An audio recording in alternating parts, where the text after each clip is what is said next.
¿Qué tal amigos, amigas de Otra Mirada? Bienvenidos a una nueva edición de Mesa Política. El día de hoy contamos en nuestros estudios con el señor Walter Pomar.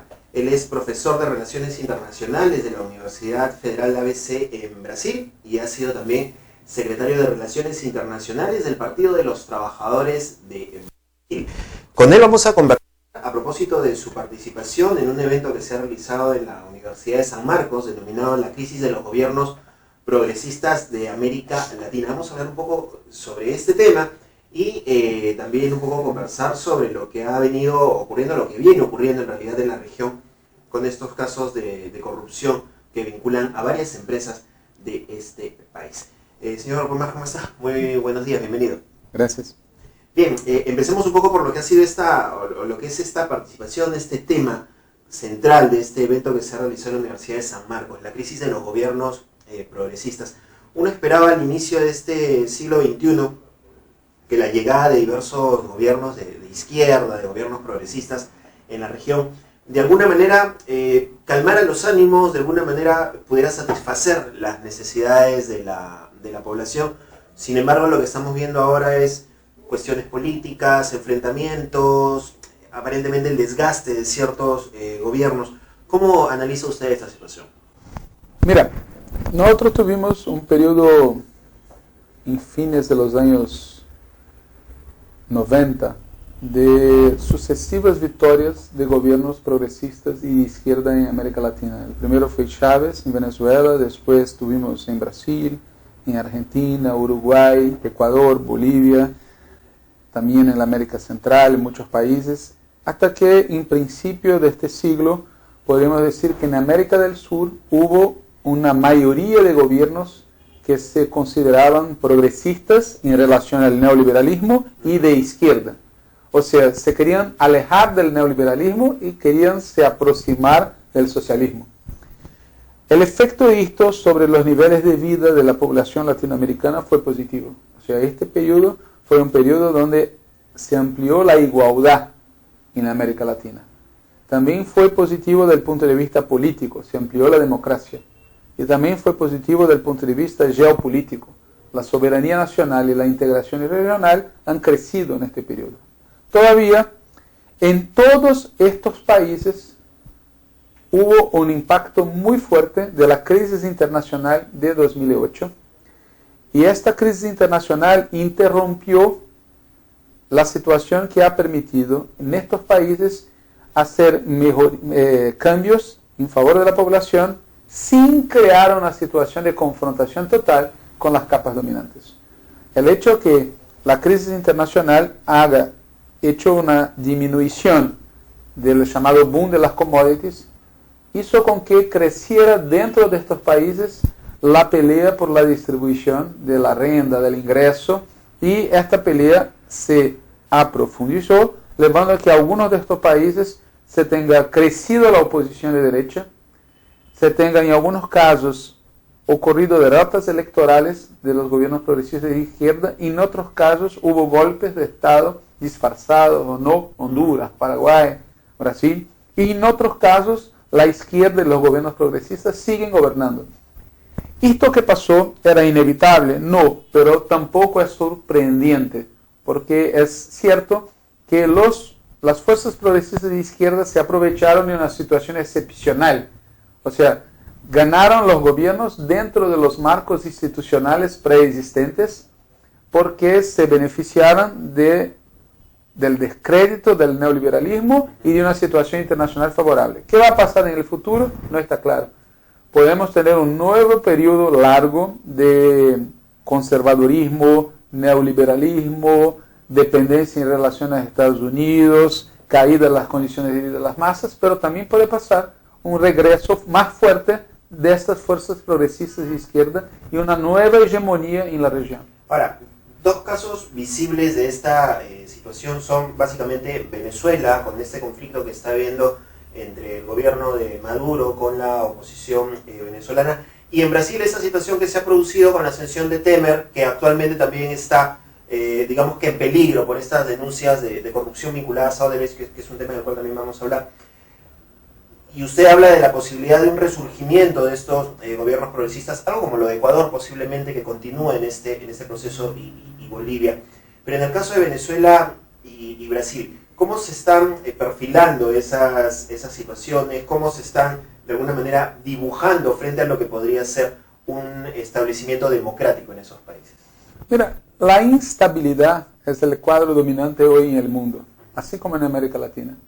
O sea, no habrá solución estable para la política en el mundo y en estos países hasta que se restablezca un nivel nuevo de relación entre el capital y el trabajo. O bien el capital somete el trabajo a una explotación aún mayor, o bien el trabajo recupera parte importante de las riquezas en su beneficio. En cuanto no se resuelve este conflicto de fondo, la instabilidad política será permanente.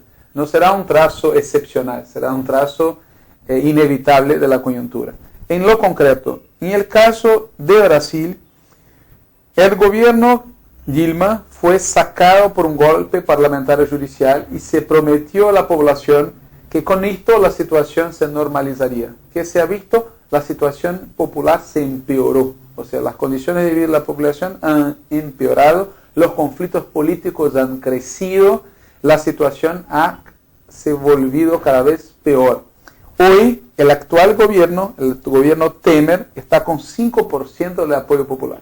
Y lo que se promete en el próximo periodo, o bien un golpe dentro del golpe, o bien una victoria de Lula, o bien un aprofundamiento del conflicto. Estos son los grandes escenarios. En caso de Venezuela, nosotros tenemos una situación muy peculiar. La derecha nunca ha aceptado el gobierno Chávez y tampoco el gobierno Maduro. O sea, la derecha venezolana, distinto a la derecha brasileña, siempre fue mucho más agresiva, desestabilizadora y golpista. Y se han aprovechado de la situación creada, primero por la muerte de Chávez, segundo por las dificultades que el gobierno Maduro enfrenta, en especial dado el escenario internacional, para cuestionar la continuidad del gobierno Maduro. Ahora, pero hay varias acciones de Maduro, acciones políticas que también de alguna manera cultivan esa sensación de que la derecha, la oposición venezolana, tiene facultades o tiene argumentos en todo caso para contragolpear al gobierno, ¿no? Mira, yo voy a decir una cosa que puede no ser agradable de oír, pero yo acredito esto. Entre la derecha venezolana y el gobierno de Maduro, yo voy a apoyar al gobierno de Maduro siempre, porque la derecha venezolana es cavernícola. O sea, si ellos toman contra del gobierno, habrá una destrucción y una brutalidad que será inolvidable. El gobierno de Maduro opera en una situación muy difícil, por cierto que ha cometido errores, pero en lo fundamental reacciona ante una agresividad que es muy racista y muy conservadora. Y tiene una base social y una base en el Estado que le permite hacer esa resistencia. Se puede decir, en esta cuestión ha cometido errores. Por supuesto, todos los cometemos, como cometemos en Brasil. Pero lo que no se puede pedir a nadie es que se suicide. O sea, el gobierno Maduro está haciendo un esfuerzo descomunal para sobrevivir en una situación en que del otro lado no está una izquierda democrática, humanista y progresista.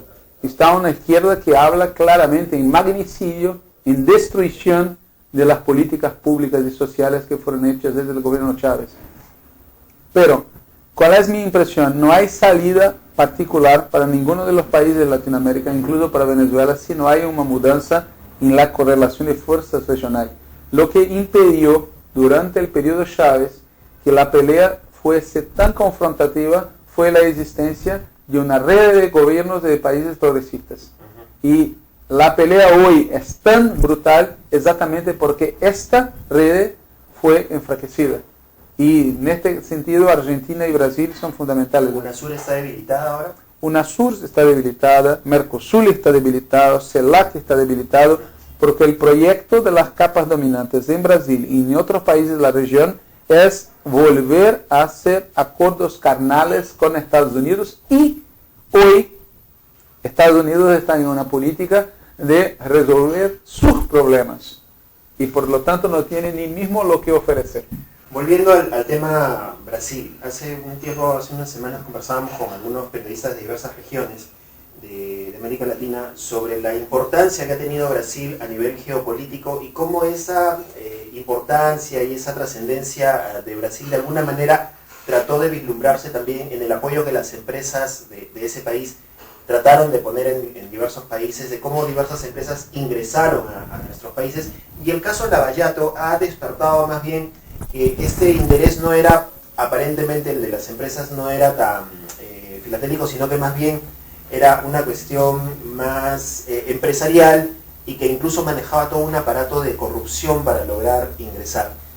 ¿Se ha visto afectado este proyecto de Brasil de incorporarse como una potencia dentro de la región con este caso Lavallato? Mira, primero, la política externa de un país capitalista, como es el caso de Brasil, siempre tuvo un doble filo. O sea, de una parte hay una política del Estado como tal, y la política del Estado como tal es mucho caracterizada por la acción del gobierno de plantón, del gobierno de puesto. Y de otra parte hay la política de los capitales privados, de las empresas transnacionales. O sea, siempre cuando tú miras la política externa de Brasil, no debes pensar que es una cosa sola. O sea, la política externa de Brasil no es determinada solamente por Itamaraty, por el Estado o por el gobierno de ocasión, sino también por las empresas. Lo que pasó en nuestro periodo de gobierno es que las empresas que antes tenían la hegemonía completa de la política pasaron a tener que convivir con un gobierno que no simplemente favorecía la expansión de las empresas, pero también favorecía una integración popular y democrática de la región. Por otra parte, el capitalismo es esto. O sea, no hay capitalismo oligopolista sin corrupción. Y lo que significa que para combatir la corrupción hay que poner límites muy fuertes a la acción del oligopolio capitalista. Lo recuerdo a todos y lo propongo a todos que asistan el depoimiento que el propietario de Odebrecht, Emilio Odebrecht, el padre, hizo al juzgado, en que explica cómo funciona la economía política de la corrupción y cómo esta es parte integrante de la genética de esas grandes empresas oligopolistas. O sea, trascendió el accionar de la empresa, trascendió a cualquier interés gubernamental. Sí, por supuesto, estos tipos van a busca de negocios. O sea, hay un error creer que empresas capitalistas tengan ética, tengan intereses humanos, tengan intereses solidarios, tengan compromisos nacionales o internacionales. Las empresas tienen compromisos con su plata. ¿Considera usted que el PT personalizado de Lula da Silva va a salir bien librado de estas acusaciones, teniendo en cuenta que hay pendiente todavía una decisión sobre Lula de si se le aplica o no prisión por parte del juez Moro? Mira, primero que Lula es inocente. Esa es una cosa que tiene que quedar clara.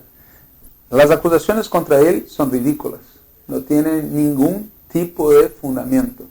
Pero la justicia no tiene nada que ver con la justicia. La justicia en Brasil hoy está a servicio de una decisión política.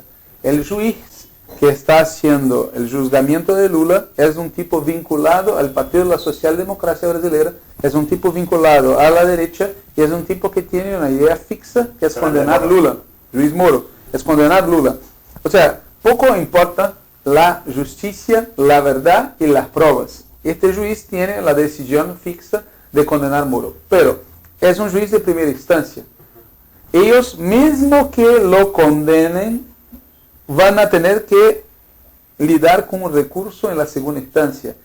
Y los plazos implican que la decisión de la segunda instancia debe salir más o menos en mediados del próximo año, exactamente cuando empieza la inscripción de las candidaturas presidenciales. Y esto la derecha y el aparato judicial va a tener que decidir. Se van a cometer la osadía de sacar con un argumento judicial absolutamente mentiroso, sacar de la disputa presidencial el tipo que hoy es el preferido de la amplia mayoría de la población para ser el próximo presidente de la República. Finalmente, y en un minuto, ¿qué ha significado para el Partido de los Trabajadores Ollanta-Humala en el 2011 y qué significó en el 2016 cuando terminó su gobierno? Mira, una decepción. En una palabra, una decepción. O sea, nosotros imaginábamos que Ollanta-Humala cumpliera en las condiciones de Perú un rol similar a lo que tantos otros gobiernos de partidos progresistas de izquierda cumplieron en sus países. Y fue en este sentido que la izquierda latinoamericana en general hizo una apuesta. Nosotros nunca tuvimos una postura de cobrar que se hiciera cambios ultra radicales, que se pusiera el mundo de punta cabeza, nada. Pero la impresión que tuvimos fue que a lo largo de su mandato, él se fue alejando más y más de los compromisos que ha asumido con el pueblo de Perú y también con la izquierda regional, y por lo tanto lo que puedo definir es que es una decepción. Muy bien, señor Pomar, muchísimas gracias por conversar con nosotros. Ha sido Walter Pomar, profesor de Relaciones Internacionales de la Universidad Federal ABC Brasil y exsecretario también de Relaciones Internacionales del Partido de los Trabajadores. Pueden encontrar esta entrevista y otras más en nuestra página web www.otramirada.p y también nos encuentran en nuestras redes sociales.